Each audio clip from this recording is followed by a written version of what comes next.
ओम नमः शिवाय। ओम नमः शिवाय। ओम नमः शिवाय। ओम नमः शिवाय। मोक्षदायक पुण्य क्षेत्रों का वर्णन। काल विशेष में विभिन्न नदियों के जल में स्नान के उत्तम फल का निर्देश तथा तीर्थों में पाप से बचे रहने की चेतावनी। सूत जी बोले, विद्वान एवं बुद्धिमान महर्षियों, मोक्षदायक शिव क्षेत्रों का वर्णन सुनो। तत्पश्चात मैं लोक रक्षा के लिए शिव संबंधी आगमों का वर्णन करूंगा। पर्वत, वन और कानूनों सहित इस पृथ्वी का विस्तार 50 करोड़ योजन है। भगवान शिव की आज्ञा से पृथ्वी संपूर्ण जगत को धारण करके स्थित है।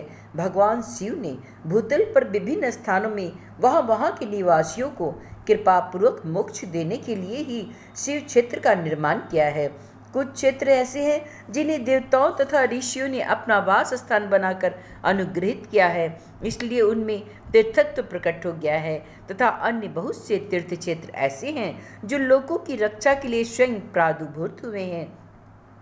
तीर्थ और क्षेत्र में जाने पर मनुष्य को सदा स्नान, दान और जप आदि करते रहना चाहिए, अन्यथा वह रोग, दारिद्र्य तथा मुक्ता आदि दोषों का भागी होता है।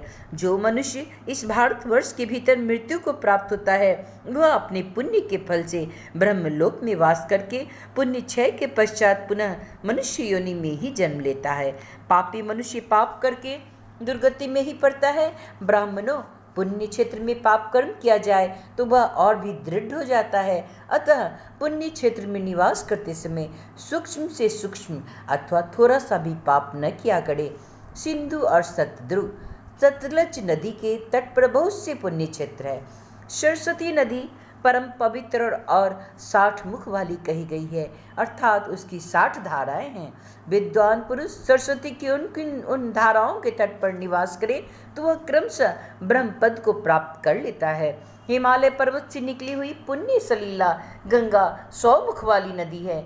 उसके तट पर काशी, प्रयाग आदि अनेक पुण्य क्षेत्र हैं। वहाँ मकर राशि के सूर्य होने पर गंगा की तटभूमि पहले से भी अधिक प्रशस्त एवं पुण्यदायक हो जाती है। सोनभद्र नदी की 10 धाराएं हैं। वह बृहस्पति के मकर राशि में आने पर अत्यंत पवित्र तथा अभिष्ट फल देने वाला हो जाता है। उस समय वहाँ स्नान और उपवास करने से विनायक पद की प्राप्ति होती है। पुण्य सलीला महानदी नर्मदा की 24 मुख है।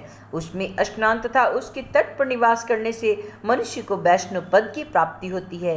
तमसा के 12 तथा रेवा के 10 मुख है।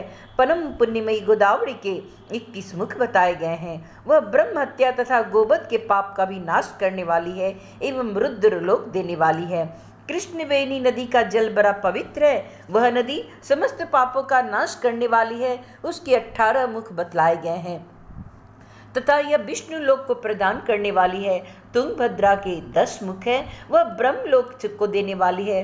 पुण्य सलीला स्वर्ण मुखरी के 9 मुख कहे गए हैं। ब्रह्मलोक से लौटे हुए जीव उसी के तट पर जन्म लेते हैं। सरस्वती नदी, पंपा सरोवर, कन्याकुमारी, अंतरीप तथा शुभ कारक श्वेत नदी, ये सभी पुण्य क्षेत्र हैं। इनके तट पर निवास करने से इंद्रलोक की प्राप्ति होती है। शह पर्वत से निकली हुई महानदी कावेरी परम पुण्यमयी है। उसके 27 मुख बताए गए हैं। वह संपूर्ण अभिष्ट वस्तुओं को देने वाली है। उसके तट स्वर्ग लोक की प्राप्ति कराने वाले तथा ब्रह्मा और विष्णु का पद देने वाले हैं। कावेरी के जो तट शैव क्षेत्र के अंतर्गत है, वे अभिष्ट फल देने के साथ साथ ही शिवलोक प्रदान करने वाले भी हैं।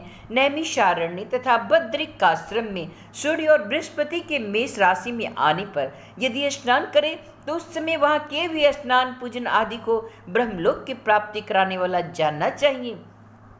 सिंह और कर्क राशि में सूर्य की संक्रांति होने पर सिंधु नदी में किया हुआ स्नान तथा केदार तीर्थ में जल का पान एवं स्नान ज्ञानदायक माना गया है।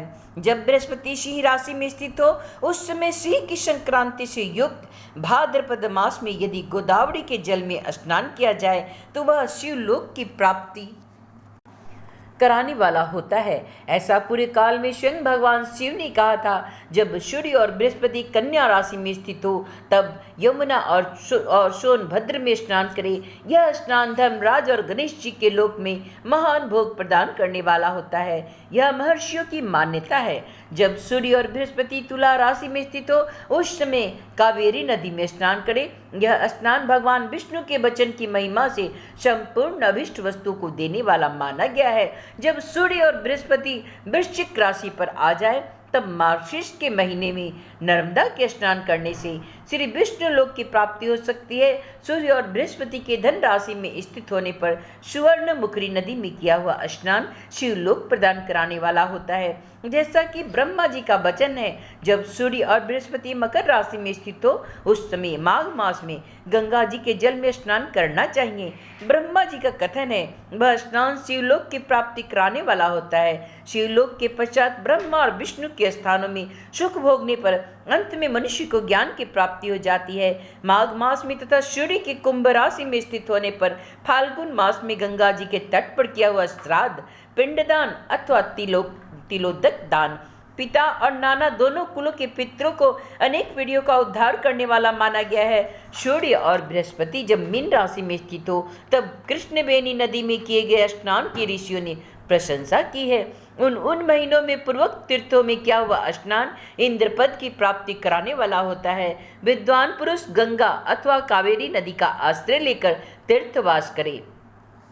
ऐसा करने से तत्काल किए हुए पाप का निश्चय ही नाश हो जाता है। रुद्र लोक प्रदान करने वाले बहुत से क्षेत्र हैं। ताम्रपर्णी और वेगवती ये दोनों नदियां ब्रह्मलोक की प्राप्ति रूप फल देने वाली है। इन दोनों के तट पर कितने ही स्वर्गदायक क्षेत्र हैं। इन दोनों के मध्य में बहुत से पुण्यप्रद क्षेत्र हैं। वहां निवास करने वाले विद्वान पुरुष वैसे फल का भागी होता है। सदाचार, उत्तम वृत्ति तथा सद्भावना के साथ मन में दया भाव रखते हुए विद्वान पुरुष को तीर्थ में निवास करना चाहिए, अन्यथा उसका फल नहीं मिलता।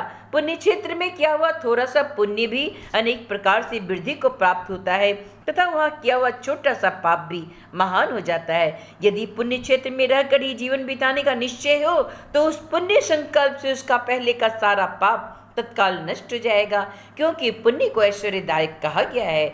ब्राह्मणों, तीर्थवास जनित पुण्य कायिक, वाचिक और मानसिक सारे पापों का नाश कर देता है। तीर्थ में किया हुआ मानसिक पाप ब्रजलेप हो जाता है, वह कई कल्पों तक पीछा नहीं छोड़ता। वैसा पाप केवल ध्यान से ही नष्ट होता है, अन्यथा नहीं। वाचिक पाप जप से तथा कायिक पाप शरीर को सुखाने जैसे कठोर तप से नष्ट होता है।